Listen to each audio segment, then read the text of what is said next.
It weren't as if it was a bad dance, not as dances go. Not that I'm much of a dancer myself, of course, but let's put our cards on the table, shall we? Except for a few guys who know what they're doing. And the posers, of course. Not a lot of geezers out there are they? Scylla, that's my missus, of course, loved dancing though. And we had this sort of unspoken agreement that once she'd had a couple with me and had her feet stepped on a few times, then I'd be let off the hook. Then I'd be free to renew my acquaintance with the bar and the liquid delights behind it. And she'd go off dancing with her mates, or other geezers as well if she wanted. Now hang on there. I know what you're thinking, and you couldn't be further off track. I said dancing, and that's just what I meant. No funny stuff and no canoodling, and definitely none of that mucking about stuff. In all the time we'd been married, I'd never once even so much as suspected that Scylla would do anything like that. So, no problem there, right? Was there? Well, what would you think of the present situation then? Scylla had been dancing with the same guy for the last half hour or more, and that weren't normal. No bloody way. 2 dances was all right, and maybe even 3 if it was one of my mates or something. But the half hour passed, and still no bleeding sign of her coming back. What was going on? Maybe I was worrying about nothing, but a little wavering in my tummy told me otherwise. There. The music stopped, and she'd be coming back to me. But bugger it, she didn't. The wavering in my tummy turned to a big square lump of lead, and for the first time in our 10 years of marriage, I felt the pangs of jealousy. Scylla was a lovely bit of crumpet, though even I wouldn't claim her to be some Miss World or anything. Pretty enough boat race and great bristols and things, but perhaps her best feature were her pins. Lovely and long and shapely they were, and just seemed to go on and on forever. That's why even at the age of 39, Scylla could still get away with wearing such short skirts when we went out for the evening. But she was still dancing with him, the same bloke that is. 6 feet odd tall, bit on the thin side with dark blonde hair. Quite the opposite of my 5 feet 10, dark hair and more chunky build. What the hell did she see in the bugger? Christ. That must be the 6th or 7th dance they've been together now. Time to act.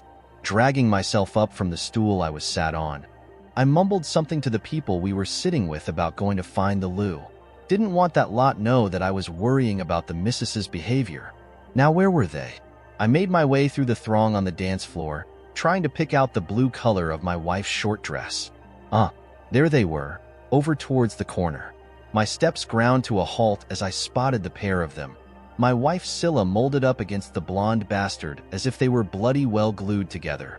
Neither of them hardly moving their feet as they clung to one another on the spot rather than danced, Scylla's head resting on his chest. Oh heck, my insides did a somersault and I sucked in a deep breath.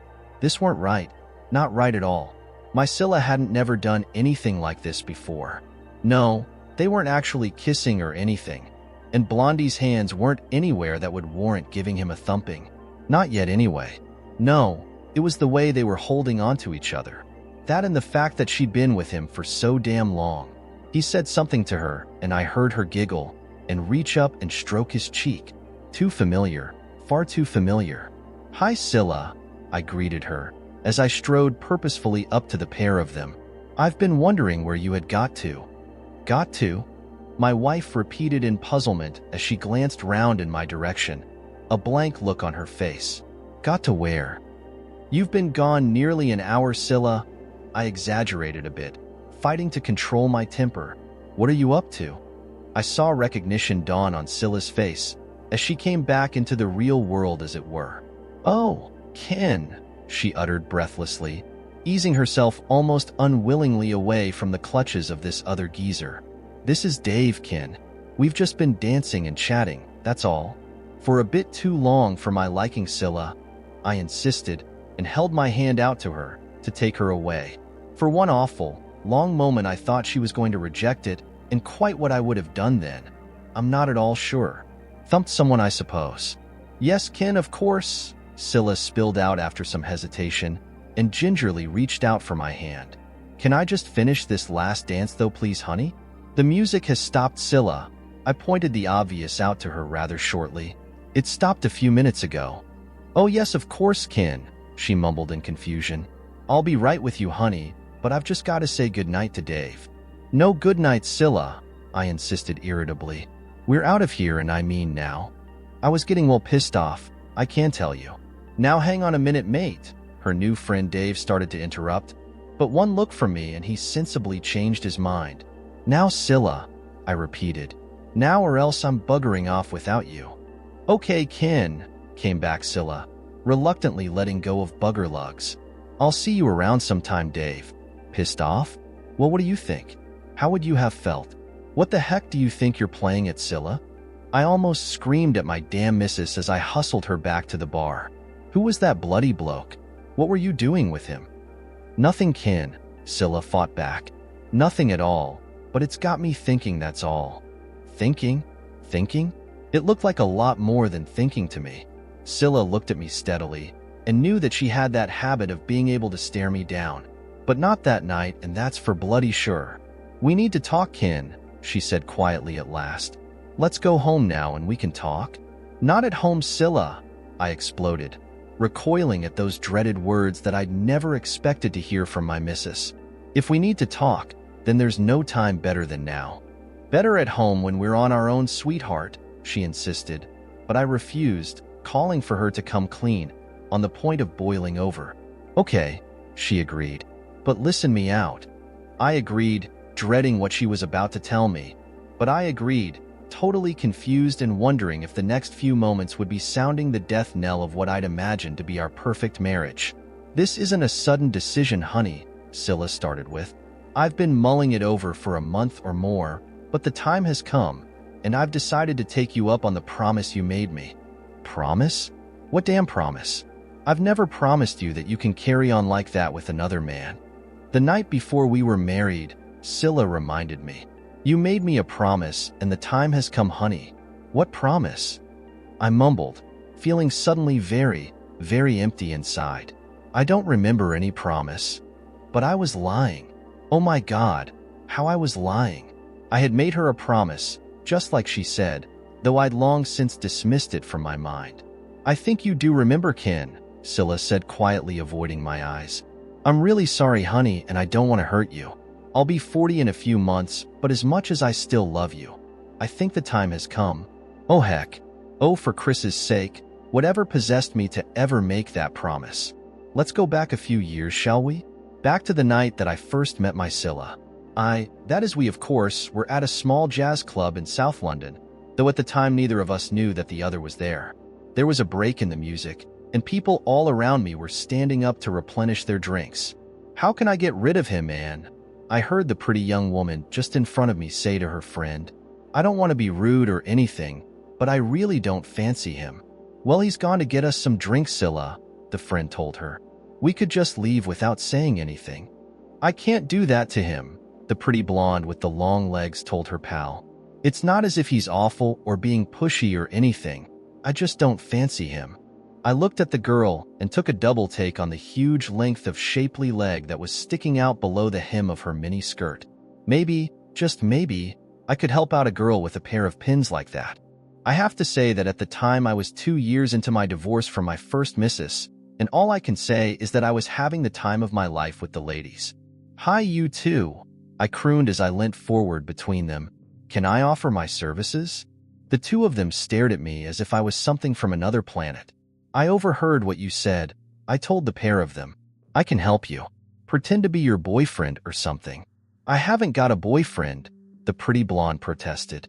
What's it got to do with you anyway? Further discussion was cut short by the arrival of Lover Boy, who thrust the tray of drinks in front of the two girls. Actually, I could see why the girls weren't all that keen on him. I startled him with, opting for another tack. Are these for my sister and her friend? Yes, I suppose so, he responded nervously, eyeing me up uncertainly. And this one must be for me, I continued, picking up the beer that he had so obviously bought for himself. Thank you very much, mate. Bloody good of you. Your sister? The poor sod queried unhappily, watching as his pint of ale started to disappear rapidly down my throat. Yes, I replied with a smile. I've come to take her home. Home? Loverboy repeated, his disappointment evident. Home. Copied my newly acquired sister and her friend, equally surprised. Yes, home, I went on nonchalantly, smiling at the pretty blonde. You know you promised Mom that you'd be home early tonight. Okay. I was taking a risk, and from the look on her face, I was about to be shot down in wonderful, glorious flames. But a cheeky bugger like me has had worse failures. But then help came from another source. Can you give me a lift as well, please? Asked Anne, and started to collect her purse and things. Of course, and I replied, surprising even myself by remembering her name, and stood up to escort the pair of them out, taking the blonde's arm as she hesitantly raised herself on those long, slim legs. Thanks for the drink, mate, I called out to the hapless fellow who was still stood there looking lost, and quickly draining the pint that I just nicked from right under his nose. Drink up, girls, and thank the nice man. I instructed my young charges, which they did and muttered their thanks. We'd better be getting home. But, the poor chap uttered. They're not little girls. They must be 20-odd at least. Yes, but you can't be too careful these days, you know. I teased him somewhat unfairly. So unfairly that I suddenly felt very guilty. Look, see that red head with the big chest and the tight jeans on over there? Yes, he confirmed, staring over at the redhead, one of my occasional bed companions when I wasn't feeling too fussy. The one with the ring through her nose and the tattoo on her left? That's her, I carried on jovially, pressing a tenner in his hand. Go and buy her a vodka and tonic and tell her you're a friend of Kin's. Can't fail their sunshine. Nobody does. Vodka and tonic, he repeated a bit, bemused by the unexpected turn of events. That's it, I said, clapping him on the shoulder. Get one for yourself while you're at it. With that, I guided the two giggling girls away from the table, resisting the urge to look back. You cheeky bleeding sod, laughed, and as we went through the door, you pinched the poor bugger's beer. Nonsense, young lady, I retorted with a grin. I bought him another and set him up with Lily. True, agreed Anne. By the way, this is Scylla, and I'm afraid we're both nearer to 30 than 20. That's okay, I answered. I'm more than 30. So that makes it even better. At that point, I stopped at my car, a 6-month-old, top-of-the-range Jaguar as supplied by my company, and their eyes widened just a little. Hell, that's what I got it for. I was their top salesman after all. Well, ladies, what is it? I asked them. Are you two off on your own? Or are we moving on somewhere for another drink? A drink, Kin. Definitely a drink, gushed Scylla, almost the first word she'd uttered, and stared at the Jag and then looked up at me before agreeing, and it was off we jolly well went. The rest of the evening went well, and we had real fun together, the three of us. They discovered that I couldn't dance for peanuts, but that I was good company, and I discovered that the pair of them were intelligent as well as pretty. What did surprise me was that Scylla had got religion at some stage, and had gone overseas as a volunteer straight from university. She wasn't into being drawn on why, but she had become disillusioned with that life and her church, and had only recently arrived back for good in the UK. Didn't worry me. I'd never really catoned onto that religion stuff much anyway. Several very pleasant hours later, and we decided to call it a night. All tumbling back into my Jag, me wondering where the evening would go from there. They were both very attractive young ladies, and I wasn't fussy which one I ended up with. The tall blonde with the perky little chest and legs designed to go with a mini skirt, or the brunette with the big bristles. Of course I wouldn't have objected, but I didn't get the impression that you know what was on the cards. Can you drop me off first, please, Kin? And spoke up, somewhat preempting any suggestions that I might make. It's on the way to Scylla's. Oh well, that seemed to be settled then. We arrived at Anne's, and I leapt out to open the door for her, doing my mature gentleman's act. I walked her to her front and went to say good night. I almost went to shake her hand for God's sake. Thanks for tonight and everything, Kin, and smiled at me. Threw her arms round my neck, pulled my lips down to hers, and all but sucked my tongue out of my mouth. Struth. Nearly 10 minutes later, by which time we'd added hand-to-hand resting to our repertoire, we at last came up for air. What's going on, Anne? I demanded, enjoying, but puzzled by her unexpected behavior. Why the hell did you ask me to drop you off first, and then start to snog me like that? Glad you asked, Kin, she said sadly. But when you went to the bar last time, we tossed a coin and Scylla won. Oh, I'm not often speechless. Be careful with her, Kin. She's led a bit of a sheltered life and not very experienced. Oh dear, perhaps the wrong girl had won me. If it doesn't work out though, don't forget me, and ended. We'd see, I thought. Let's see how the rest of my evening pans out. Right then, back to Scylla. I jumped back into my Jag, revved the engine, and made off sportily down the road, expertly working my way through the gears as I weaved through the traffic, trying to pretend I was Sterling Moss or Jason Button. Between you and me, it was pretty expertly done, and just the sort of thing to impress a girl. Wrong direction, Kin. Scylla laughed at me. They do have a way of putting you down, these girls, don't they? However, 15 minutes later, I was parked outside her apartment building, up the stairs, in her flat, and sat on her sofa with a drink in my hand. Not bad, sorry. I meant to say not bad.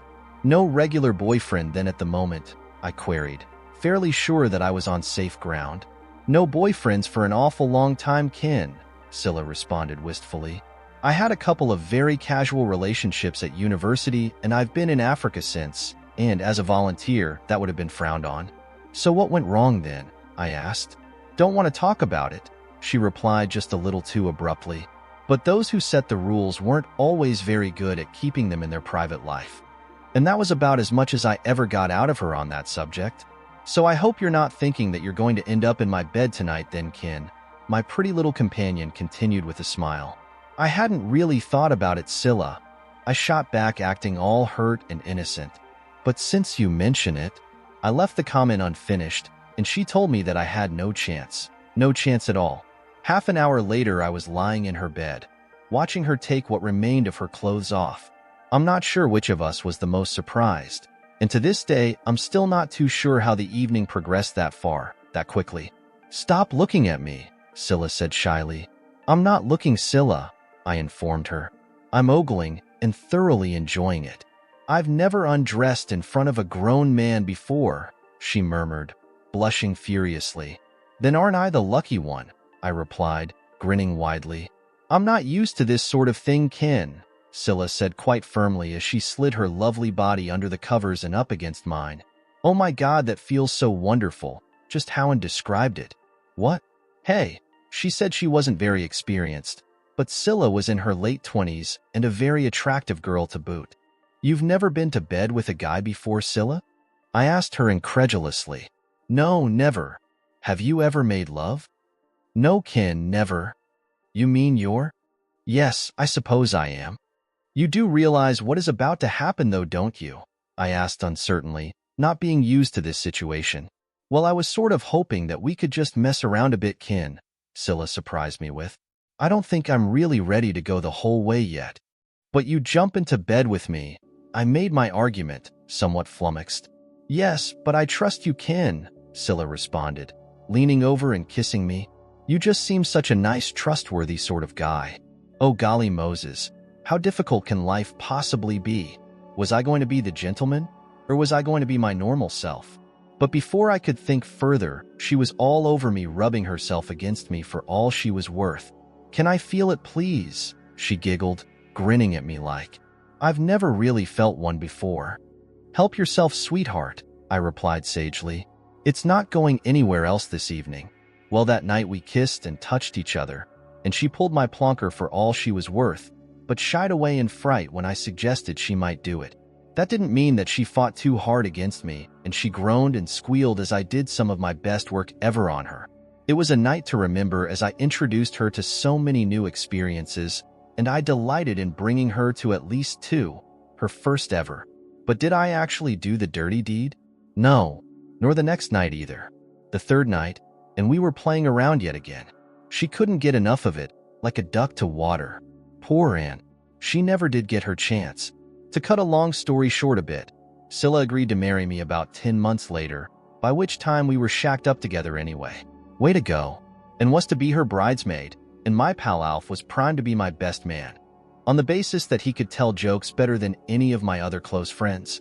Scylla's parents were tickled pink that their eldest daughter had found a man at last, and one that had already made some sort of mark on the world, and my parents had instantly fallen in love with their new daughter-in-law-to-be.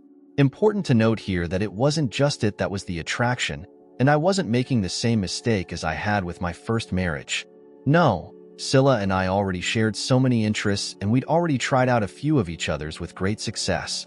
No, I didn't become a regular at the church or anything, but I had gone along a few times, and even happily agreed to a church wedding. Everyone was happy. Everything was perfect. Nothing could go wrong on that wonderful day. As I said, we'd been living together for some time by then, but Scylla's mom wanted us to take the traditional route and not see one another the night before the wedding. So, Scylla packed her overnight bag and made to set off for Anne's, where she would be sleeping, before the pair of them would go to her mom and dad's house the next morning to get all dolled up for the ceremony. "Behave yourself, honey," I joked with her, knowing that she was going out with Anne and a few friends for a few drinks that evening. Sort of a low-key hen party. "What do you think I'm going to get up to, you old fool?" my future bride teased me. "We're only going to the pub and not some mail review bar." "I picked you up in a pub, don't forget, Scylla." I laughed at her as I handed over her jacket. "There's a whole lot of other guys out there would be happy to chat up a pretty girl like you." I expected her to laugh. Well, laugh or make some funny comment back to me. But she didn't. No, she didn't. "Well, that's not going to happen anymore now, is it, Ken?" Scylla said with an odd tone to her voice. "No more guys chatting me up from now on." "You mean you want to be chatted up by other men, Scylla?" I asked apprehensively, not liking where this conversation was heading too much. No, of course not, Ken," Scylla responded immediately. "It's just that. Well, it's just... Oh, I'm being silly, Ken. Just ignore me." "You do want to marry me, Scylla?" I demanded, grabbing hold of her and pulling her to me. "You're not having second thoughts?" "No, of course not, honey," she replied, smiling at me, and then reaching up to give me a little kiss. "I'm just being emotional and silly." With that, Scylla laughed a little, picked up her overnight bag, and made for the door. "I'll see you at the church tomorrow, Ken," she called back to me. "I love you." Panic over.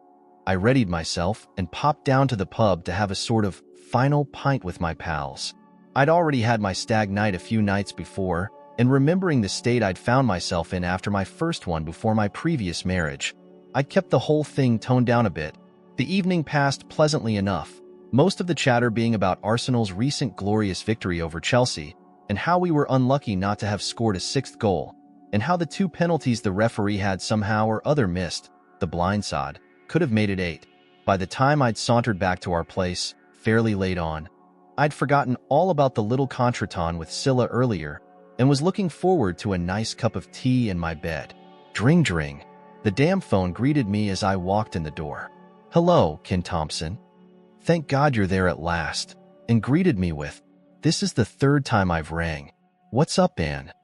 I demanded, at once concerned as to what had happened. "Is Scylla okay?"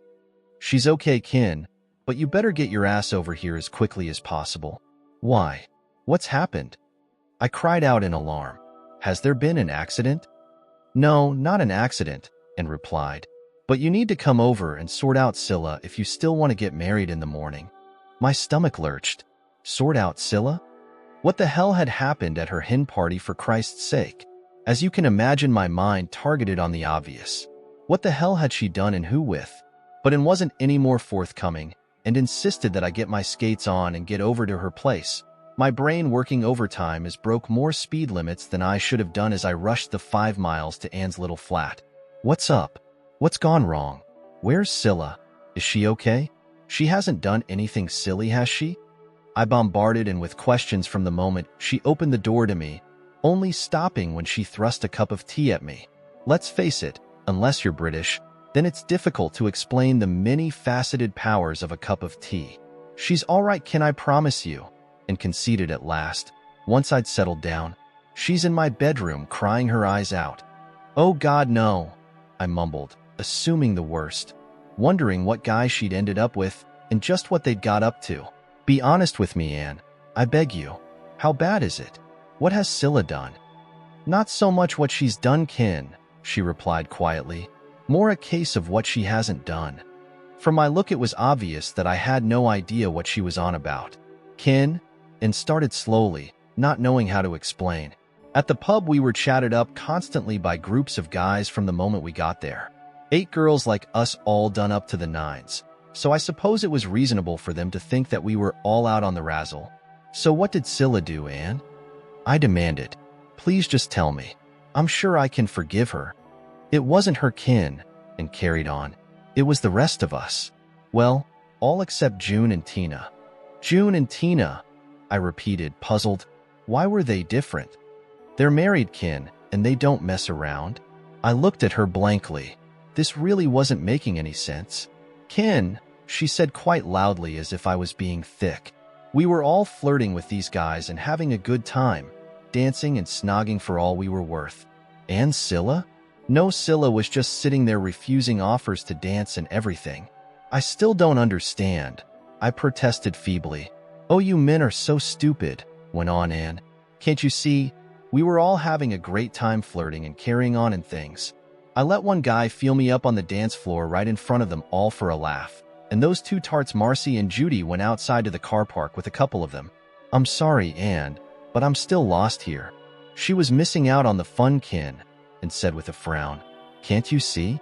You're virtually the first proper man she's ever been out with, and it's suddenly occurred to her that she won't ever be able to discover what playing the field's about. Oh heck. My mind went back to how troubled she'd been just before she'd left the house earlier. I put 2 and 2 together, got 5, and felt myself on the point of being sick as I realized what Anne was saying could be true. We chatted a bit more, and filling me in on exactly what had happened and what Scylla had said. Eventually, I found myself cautiously opening the door to the bedroom and peering nervously in. You okay, Scylla? I asked timorously at the untidy heap lying on the bed. What are you doing here, Kin? She half-sobbed back. Please go away. Not till we sort this out, honey, I insisted. Nothing to sort out, Kin, she mumbled. I can't go through with it. I'm so sorry. Maybe we ought to talk about it, sweetheart. Nothing to talk about, Kin, she replied. I just can't go through with it. I sat down on the bed and stroked her hair for some time, and I admit that the thought that I should simply get up and go and walk away from the problem did occur to me. But not for long. It was at that moment that I think I really realized quite how much Scylla meant to me became clear, how much I'd fallen in love with her, and how much I wanted to spend my life with her. I sweet-talked her for 10 minutes or so, when in a sudden rush she sat up and threw her arms round me, telling me how much she loved me. So what's the problem, honey? I demanded. We love one another, so let's get married. But what? I laughed at her, trying to lighten the atmosphere. But you're the only man I've ever been with, Kin, Scylla sobbed unhappily. What if, well, you know. Are you saying you want to go to bed with someone else, Scylla? I asked, unsure of my ground, not sure what she was thinking. No, of course not, silly, Scylla replied, trying to grin at me. There is nobody else and never has been. So what's the problem, honey? What if there is one day? What if I need to find out what another man feels like, Kin? What then? What then indeed, what then? Is that your only problem, Scylla? I asked her gently, kissing her lightly on the cheek. Yes, Kin, but it's some problem, isn't it?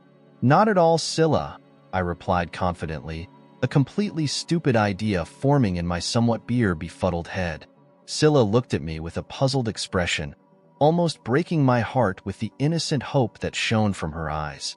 I'll give you a get-out-of-jail card as a wedding present, I told her, referring to the game of Monopoly that we frequently played.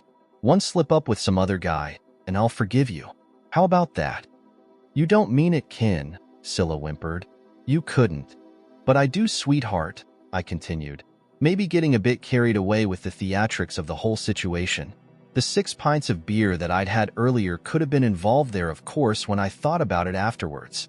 Once, just once, honey, and I promised to forgive you. But Kin, I mean, well, sweetheart, I interrupted her, cuddling her up close. I intend to love you and adore you for the rest of lives, and keep you so happy in bed that you'll never be tempted, so it's no problem for me. Oh, Kin. Oh, Scylla.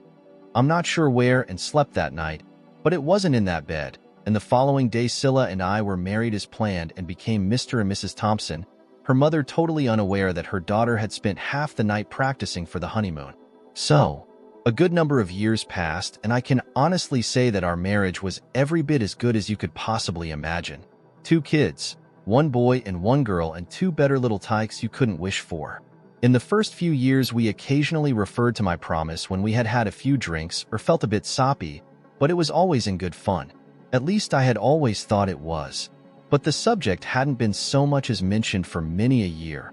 Almost forgotten, virtually extinct. Then that dance came up, and my nightmare rose its ugly head. Oh damn it. God damn it. What the heck was I going to do? I think we'd better go home and discuss this like I suggested, Ken, Scylla whispered, taking my arm and indeed taking control, guiding me over towards the exit. I'm so sorry, honey, but it's been building up inside me, and it just won't go away. In a daze, I allowed myself to be led out of the club and back over to our car. I couldn't even drive, and in any case Scylla gave me no option, sliding behind the wheel and turning on the ignition. It won't be so bad, honey, she said to me, oh so gently. We'll work it out between us, and I promise everything will be okay. I wasn't so sure, but I was concentrating so hard to keep my tears back that I couldn't manage an answer. Back at our place, a somewhat more sumptuous pad than I'd had when we'd first met, we walked in, me still in a daze, and paid the babysitter off. Well, Ken, my loving wife started. Do you feel up to discussing this, honey? Or shall we leave it till tomorrow? Will you have changed your mind by tomorrow, Scylla? I asked. No, she replied firmly. I'm sorry, but my mind is made up. Then we better talk about it now then, I suppose, Scylla, but for Christ's sake, stop saying sorry all the time. Okay, Ken, Scylla replied calmly. I'm sorry. For F's sake, stop saying sorry. I screamed at her. I can't stand it. Yes, I'm sorry, Ken, Scylla flustered, looking at me with concern. I'm sorry, but I can't help it. Oh, F this, I shouted, losing my temper at last. I'm off to bed. Do what you bloody well like. Well, no solution there was there. All I was doing was putting the awful moment of truth off. Though Scylla had maintained that essential innocence that had first attracted me, equally I knew that she also had that strength of character that wouldn't stand browbeating. I had no intention of just standing there and let her walk over me, letting her have her way without a fight. But I had promised. There'd been a lot of water under the bridge since then, but a promise was a promise. My spirit plunged as I realized that my marriage was on a precipice. We had brought our children up to trust, honor, and obey, and all that stuff. And here I was at the crossroads, being asked by the person I loved the most in this world to honor a promise I had made to her. Oh damn it. Oh bloody hell. The following morning was a Sunday, and though Scylla still often went to church, she chose not to on that day. I'd spent the night tossing and turning, and at some stage my wife had got up, unable to sleep with my constant motion, and had gone off to the spare bed. I knew she needed her sleep as much as anyone, but it didn't exactly encourage me at all. A full English breakfast was awaiting me when I eventually came down, and that was enough to tell me that her speech the previous evening had been planned. I only got this service on special occasions, and I guessed letting me know that she was going to be unfaithful to me ranked as special even in Scylla's brain. Where are the kids? I asked Scylla, noticing an unusual quiet about the place. They've gone off with Ted and Andrea for the day, Scylla told me. They won't be back till early this evening. I looked up at her, stared at her even, and she dropped her gaze, obviously deeply embarrassed. You've been planning this, Scylla, haven't you? I asked. Yes, she mumbled quietly. I'm sorry, I didn't mean to say sorry again. Oh Christ, I'm sorry, Ken. I gave her a dirty look and she went to open her mouth again to say something, but didn't, simply shrugged her shoulders, lost for words. Look, Scylla, I know you're sorry and everything, but where do we go from here? I haven't changed my mind though, Ken, Scylla continued. I meant what I said last night. It's something I've just got to do.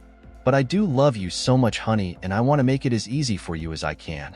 And how the hell do you think you're going to make it easy for me to accept that my wife has been effed by another man? I questioned her. What are you going to do? Let me watch or something? If you want a Ken, Scylla surprised me with. I know some men get off on that sort of thing, honey. What? It would depend on the guy, of course, and I wouldn't want it to be the first time. Scylla, I said firmly, raising my voice considerably. I don't want you to make love to anyone else, and I can assure you that I certainly don't want to watch you doing it. Oh, she replied uncertainly. I just thought you might want to. Well, I don't, Scylla. I all but screamed back at her. The thought of it makes me sick. Some guys get off on the idea, Ken, My wife carefully tried to encourage me. I've read stories about it. Not me, I reminded her. Are those stories you read where you got this silly idea from in the first place? No, Ken. Honestly, it's been building up inside me for the last year or more, but I was reading those stories to see if I could find a way of making it easier for you. We stared at one another for several moments, wondering where to take it from there. It might have been better if you'd just gone off and done it without even telling me, Scylla, I broke the silence with. At least that way I wouldn't have been any the wiser and wouldn't have had to go through this heartache. I couldn't have done that to you, Ken, Scylla leapt back in with, reaching across to take my hand. I couldn't just cheat on you. But what if I say no, Scylla? What then? Then I'll just have to cheat on you, I suppose, she whimpered, squeezing my hand tightly. Please, Ken, if you love me, don't force me to do that. I'm not forcing you to do anything, Scylla, I pointed out to her. Maybe not, honey, but you did promise me, and our whole marriage was built on that promise. I'd had enough. Any man would have had. The woman I loved was planning on making me a C, and knowing her as I did, I knew that I would be hard pushed to talk her out of it. I could have tied her up, threatened her, or done any number of things. But where would that get me, I ask you? I was F. Let me think about it for a few days, please, Scylla, I requested somberly. Just give me some time. Okay, honey, Scylla replied, a tear running down her cheek. But please don't take too long about it, will you? For the next week, I tried the old ostrich act and literally buried my head in the sand, trying to pretend that the problem might go away if I ignored it. Scylla moved gingerly around me, being careful what she said. Several times she started to say something and broke off, and it didn't take much common sense to guess what was on her mind. I've spoken to someone, Ken, my wife blurted out one morning at breakfast, before falling silent. Spoken to who? I responded nervously, hoping she was talking about a plumber to fix the leaking tap or something, anything but the obvious. Another man, Ken, she replied, her voice wavering and her hand shaking.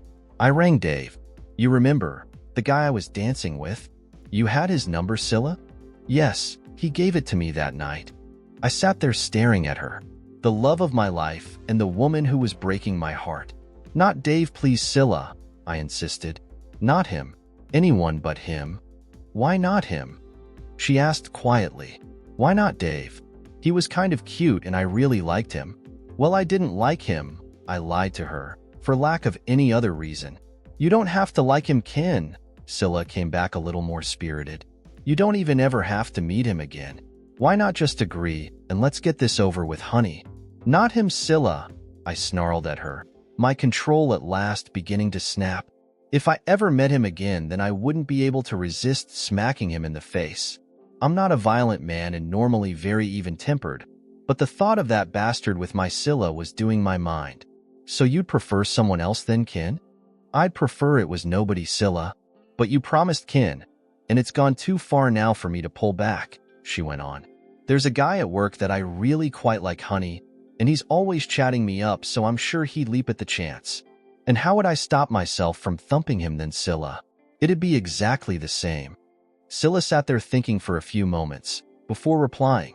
What about if I didn't actually tell you which of my colleagues it was then, Ken? Then you wouldn't know? Oh yes, sure, Scylla, I shot back at her. And imagine at your next company party that we go to, I'd be looking at every one of the sods and wondering which one had FU. The first one that looked a bit sideways at me, and I'd probably take a swing at him. Please don't use the F word, Ken, Scylla admonished me. You know I don't like language like that. Well, what do you want then, Scylla? I shouted, my temper taking over. Screwing? Making love? It's all bloody F, you know. If you want to go off and F some other guy, then do so, but don't expect me to approve of it, and don't expect that nothing will change. Leaving Scylla sobbing at the breakfast table, I stood and stormed off, unable to take it anymore. Nothing was spoken of about the matter for the next few days, but our relationship was beginning to fall apart. Though we never actually had a major argument, we snapped at one another all the time, and it didn't take the kids long to detect that something was amiss. Something had to give, but I didn't think it was down to me. Can we talk, please, Ken? Scylla asked me when I came home from work on about the 5th day. We can't keep on like this, honey. Okay, I agreed, hoping against hope that she had seen sense at last. The promise that you made me all that time ago, Kin, Scylla started confidently enough. When you made it to me that night, I understood that you really meant it. Scylla stopped and looked up at me with tears in her eyes, checking what my reaction would be, but all I could do was shrug my shoulders non-committedly, my stomach turning over. I really believed what you promised me, Kin, that if the time arose, that you would allow me one little fling with another man. It took away all the worries I had, honey, and perhaps for the first time, I realized that you really loved me as much as I loved you. You must have done to make that commitment. Then came the cruncher. Are you now saying that you didn't mean it, Kin? Are you telling me that you lied to me in order to persuade me to marry you, and that our whole marriage is built on a lie? Oh heck, I didn't lie, Scylla.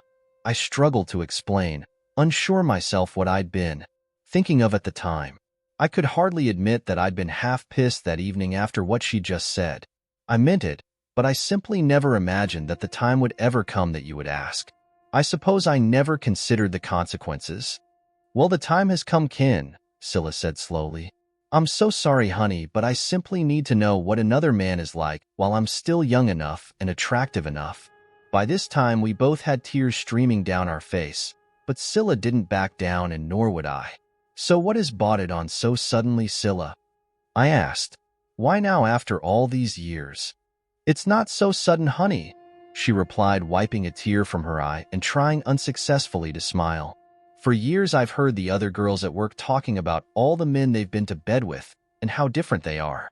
All the married ones have been to bed with several different men, and some of them since they've been married. And you approve of that? I challenged her. Of course I don't, she shot back. They were doing it behind their husband's back, and that's cheating. Besides, they didn't have a promise like I do, and their marriages weren't based on such a promise. What about if I went with another woman, Scylla? I demanded, trying to knock some sense into her. How would you feel? Would you be okay with that? No, I wouldn't, Kin, Scylla blazed, an angry look on her face. That would be cheating, and I could never accept that. If you cheated on me, Kin, then I'd leave you. But you want to cheat on me, Scylla, I screamed back. How do you think I bloody well feel about some other guy even seeing you naked? Never mind about touching you another. It's not the same, Kin, my wife screamed back, equally angry. Why can't you see? Why are you being so difficult? We screamed at one another for a few more minutes, and after I threw the table lamp across the room, she stormed off to her room crying, calling me a lying, unthoughtful bastard. 20 minutes later, I heard the front door slam as I was in the kitchen trying to save the casserole that I'd found burning, fairly sure that I'd get no help on that front from Scylla that night. That's it, I thought. If she comes back and has been with some guy, then we're finished. I'll demand a divorce. My mood hadn't improved an hour later when the telephone rang, and I ignored it for a while, convinced that it would be Scylla mocking me after picking up some guy. Eventually, however, when it went on, I picked it up. Hello, I answered abruptly. Kin, it's Anne, came the reply. She was still my wife's best friend. Yes, and what can I do for you? I replied shortly. Scylla's not here. I know, Kin, she came back. She's here with me at my house and is in a terrible state. Her fault, not mine. Maybe, Kin, and went on. But I thought I'd better let you know that she's here and not off doing something else. I mumbled some thanks and felt the tension and fury leak out from my pinned-up body, thanking Christ, who I still claimed not to believe in, by the way, that Scylla hadn't done anything silly. She told me what this is all about, Kin, and carried on after a few moments. It must be awful for you. It is, Anne. I nearly sobbed into the mouthpiece. Can you try to talk some sense into her, please? I can talk to her, Kin, but I can see her side as well, you know. Her side. Her side? She wants to go off and cheat on me, and how can you see her side? How could anyone? It's not how she sees it, Kin, and told me calmly. She honestly thinks that your promise was genuine and can't see why you think she's being unreasonable. What do you think, Anne? Was my only possible question. Do you think she's being reasonable? Well, yes and no, Kin, she replied. But I do know that on her wedding day, she was so reassured by your promise. She was so confused the day before that I'm not sure she would have gone through with it, poor girl. She told you, I asked, completely taken aback by her announcement. Scylla told you what I'd said the night before our wedding? Yes, Kin, she did, and was so pleased about it. She's often talked about it since, and I got the impression that the two of you talked about it from time to time. Christ, no, Anne, I retorted. She teased me a few times in the early days, and I joked about it as well. But the subject hadn't been mentioned for years, till Scylla hit me with it the other day. Oh dear, Kin, and sympathized. Scylla's talked about it to me quite a lot over the years, and especially this last year. I got the impression she was working up to it, but I had no idea you didn't know, and for that matter, I don't think Scylla imagined you would react the way you did. I think she honestly thought that you would accept it as long as she explained herself beforehand. So what am I going to do, Anne? I pleaded. If she goes through with it, then I don't think I could get over it. What are we going to do? You know what she's like, Kin, Anne reminded me. With that religious background she had, Scylla has some very fixed, rigid ideas, and for her a solemn promise is a promise to be kept. If she goes through with it, then I can understand how you would feel, but if you stop her, then maybe she's never going to trust you again. So my marriage is F whatever I do then, I complained unhappily, not knowing where to go next. I'm up the river without a paddle. You could try a counselor of some sort, Anne suggested. You know, one of these marriage guidance people. And where the hell do I find one of them at short notice, Anne? I don't get the feeling that Scylla is going to hang around very long. That's right, Kin.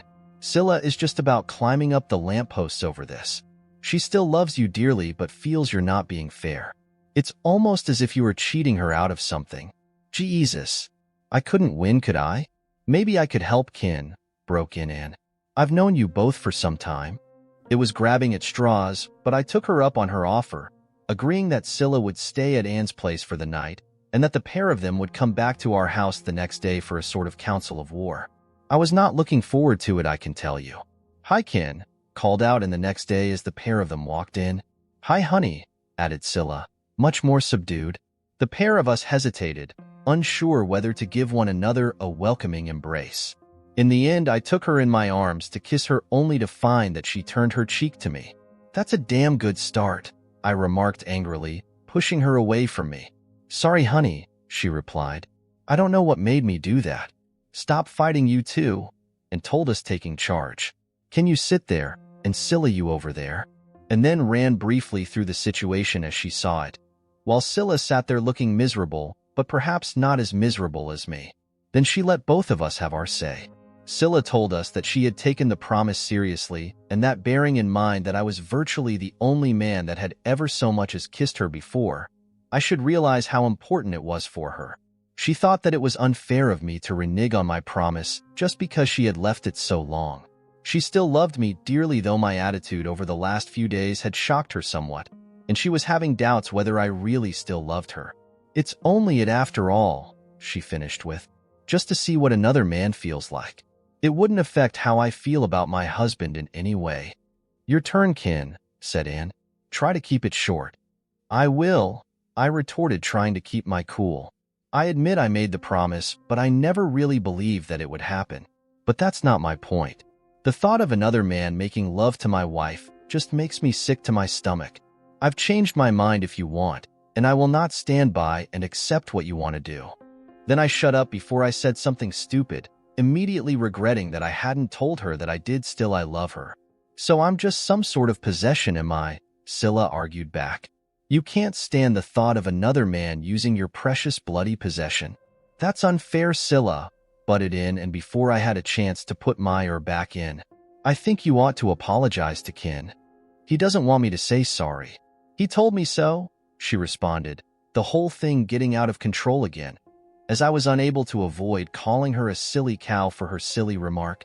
Shut up, you two, and quietened us down with, if you're going to keep on like this, then you might as well get divorced. Divorced? Divorced? Sobbed Scylla, leaping to her feet. I don't want to get divorced. I love Kin, and I don't ever want to leave him.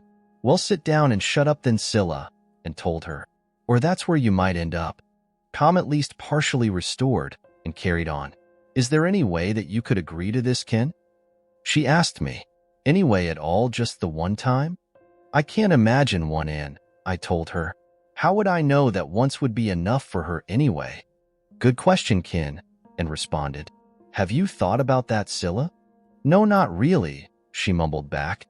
But it would be just it, and just the once, like he promised me. What about if you developed feelings for this other guy, Scylla? And went on. But I wouldn't, Anne. It would be just the once and just for it. What? No evening out beforehand with a candlelit dinner, Scylla, continued Anne. No holding hands or kissing and no touchy-feely stuff. Doesn't seem very appealing to me, Scylla. Scylla put her face in her hands and thought a little before she replied. Well, yes, I guess I was expecting a bit of romancing beforehand, and I can't imagine having it with anyone without at least kissing them and things. That wouldn't be very nice at all. So it's a quick dinner, a grope in the car park, and then back to his place for a romp in the bed, is it? I threw it sarcastically, twisting the knife in. No, sobbed Scylla. Not like that at all. I want a man to romance me and take his time seducing me. You've read too many bloody magazine stories, you stupid woman, I retorted. That's not fair, Ken, and interrupted. Women don't think the same way as men. If Scylla is going to do this just the once, then it's her only chance, and she wants it to be like a fairy tale. And then come back to boring old me afterwards, you mean? I shot back at her angrily, and we all sat there glaring at one another. And carry on with our boring old life like before. Is that your main problem, Ken? And asked pensively. What? I snapped back. That Scylla will compare you with someone else. That she might by chance find someone better in bed than you are. With a sinking feeling, I realized that and had put her finger on what was maybe the main problem. Not the only one, of course, but a big one. A huge one for any guy to handle. It had occurred to me. I whispered my admission. How would that make you feel, Scylla? She rounded on my wife. If this new guy made you more times than you ever had with Ken? If he gave you an evening of it the like of which you could never have imagined? Could you forget him? Could you go back and be as happy as before with Ken? That knocked me back, I can tell you. But before I could say anything, all hell broke loose. Now you're both ganging up on me, screamed out Scylla in anguish, leaping to her feet. Neither of you understand what I'm going through. Neither of you understand how much I need to know what another man's like. I thought you would understand me, Anne. I thought you were my friend. I am Scylla, and protested. I'm just trying to. It was as far as she got before Scylla shouted at her, the pair of them going at it hammer and tongs. Shut up, the pair of you. I screamed at them both, leaping up. I've had enough of this nonsense. The two women fell silent and stared open-mouthed at me. Neither of them had ever seen me react so angrily in all the time we'd known one another. I've made my mind up, I told them, my voice falling back to a reasonable level. I won't be put off, Ken, Scylla sniffled. You promised. Yes, I did, I confirmed, looking her in the eye. And we've always brought our kids up to keep their promises, so if it's that important to you, Scylla, then I'll keep mine. There was a stunned silence as they both looked at me in astonishment, hardly believing what they had just heard. Oh heck, and mumbled hardly audibly. You mean it, honey? Queried Scylla cautiously. You really mean it? Yes, Scylla, I really mean it, I replied with far more confidence than I felt. You want to go with some other guy, Scylla? Then go and do so. Enjoy yourself. Make the bloody most of it. And you don't mind? Scylla asked haltingly. Of course he damn well minds, Scylla, and broke in before I could respond. He hates the idea. Stop torturing him. But you'll let me do it. My wife looked for reassurance. Yes, I said I would. And you'll forgive me afterwards, honey? That's what I promised you, isn't it? But why, Ken? She questioned me. Why the change of heart so suddenly? Because I suddenly remembered how much I love you, Scylla. That caused her to sit up a little. You really love me enough to let me have it with another man and forgive me, honey? Scylla whimpered, a new tear running down her cheek. And you'll still love me afterwards? I've promised to forgive you, Scylla, I replied, choosing my words carefully. Whether I'll still have any love for you afterwards will have to be seen. I don't understand, Ken. I promised to forgive you all those years ago, Scylla, I reminded her. But I didn't and couldn't promise to continue loving you. It's simply not possible to promise a thing like that. How the hell do I know how I will feel when you come back to me after screwing some other guy? There. I'd played my trump card and would have seen how it all played out. But Scylla hadn't yet realized that. I'll make it quick, can I promise you, honey, she said softly. Just the once, I promise you. Don't rush it, Scylla, I replied calmly. Take your time. Maybe look up that guy Dave that you fancied if you want to. Have a proper affair. Take as long as you want and get the whole thing out of your system. And you don't mind? Scylla demanded, her face creasing up. She was beginning to sound worried, but not yet that worried. I didn't say I wouldn't mind, just that I'd forgive you. But don't you dare tell me about it. Who it is, where you're seeing him, how good the thing is. I don't want to know anything about it. Not ever. Just tell me when it's finished, however long that takes, and we'll see how we feel about one another and whether we've got a future together. After I've formally forgiven you, that is, of course. But I'll still love you, honey, Scylla cried out. You're the only man I'll ever love. You don't know that, Scylla, I told her sadly. Neither of us knows how we'll feel. With that, I stood up, picked up my coat, and walked towards the door. Where are you going, honey? Scylla cried out. To get the kids, Scylla, I replied. I'll keep them out till late this evening. Give you a chance to make a telephone call in private if you want. Scylla simply slumped back in her chair with a vacant look, but then leapt up and grabbed me as I left the house. You're either an unfeeling idiot or a bloody genius, Kin, she gushed out at me. Perhaps I'm both, I grinned at her weakly. I hope it works out for you. And grimaced. I can see what you're up to, trying to frighten her with the consequences, but I don't know if it will work. Well, I just hope it does, Anne, I replied grimly. I just have to hope so. Scylla and I carried on with our life, trying to pretend that nothing was different. But it was, and sometimes the atmosphere was stifling. I didn't treat her any differently, and I never checked up on her, determined that it was her decision to start something, though it could well be mine to finish it. At least we weren't sniping at each other, but the lack of discourse between us was almost as bad. I relaxed just a little in the unsure knowledge that I knew my wife well enough to know that she hadn't started anything. But my hopes were dashed when my so-called knowledge proved right. One evening when I came home from work, though I couldn't put my finger on it, I simply knew that something was different. She wasn't more confident, happier, sadder, whatever, but she was different, almost more remote. I guess she'd made a date with someone, but of course I couldn't ask her, though as Friday night approached it all became too obvious. I thought I'd go out tomorrow night, she informed me on the Thursday, pretending to be cutting up some vegetables while she spoke, so that she wouldn't have to look at me. Fine, I replied without looking up either. Enjoy yourself. Aren't you interested in where I'm going, Kin? She demanded. Not really, I replied, looking up at her this time. Unless it's something that I need to know about. Scylla put the knife down, stood there silently for some moments, then turned and silently left the room. Heck, it didn't seem to be going to plan. Friday passed in a cloud, and I argued about nothing with several colleagues at work. Wasn't their fault, of course, but then the situation wasn't my fault either. Except that it was partly, of course. Maybe it was all my damn fault. When I got in that night, Scylla was already home, and my dinner was all prepared to be popped into the microwave later on. There was even a bottle of decent red wine on the table, already opened and breathing. The term, the condemned man eat a hearty breakfast, came to mind. And though I doubted that I would be able to manage to eat much of the meal she had prepared, I didn't doubt that the wine wouldn't last very long. Hi, honey, Scylla greeted me as she descended the stairs. Did you see the wine I left for you? Was it the right one? It'll do, I responded grumpily. By golly, she looked lovely. Not too sexy or anything like that. Her dress was short, but not too much so. Scylla simply looked lovely, and I had to turn my head away as I found myself choking up. I'll be going then, Kin, Scylla announced quietly. I'll be back before midnight. You're sure you want to go through with this, Scylla?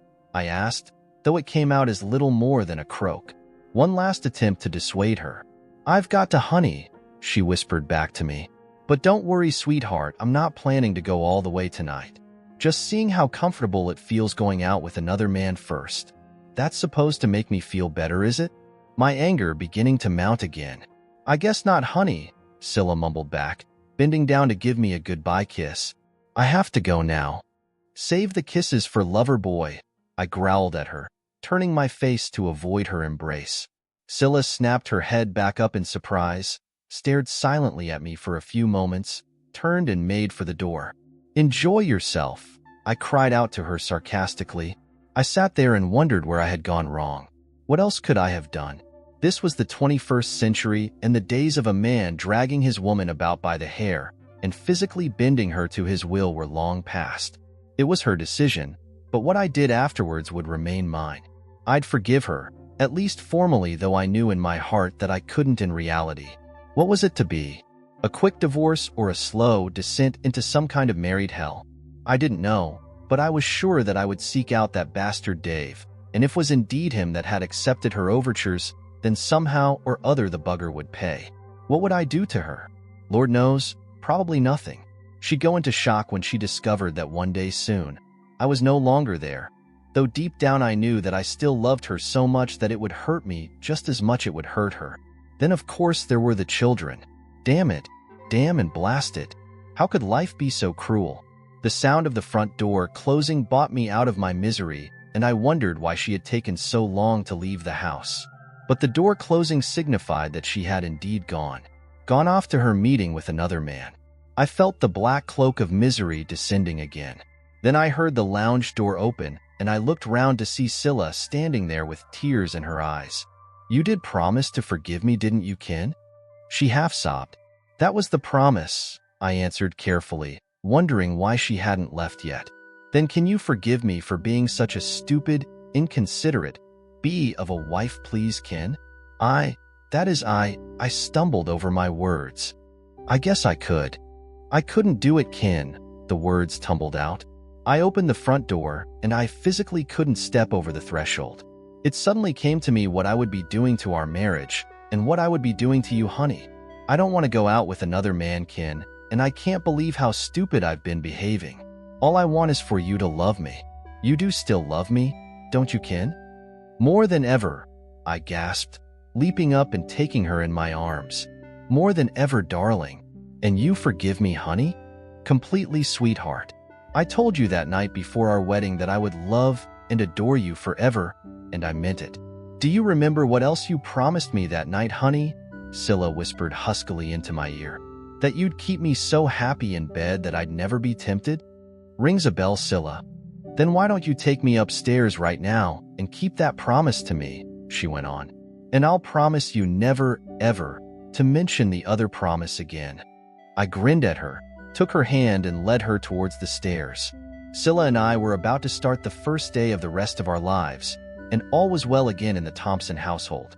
Thank you, God.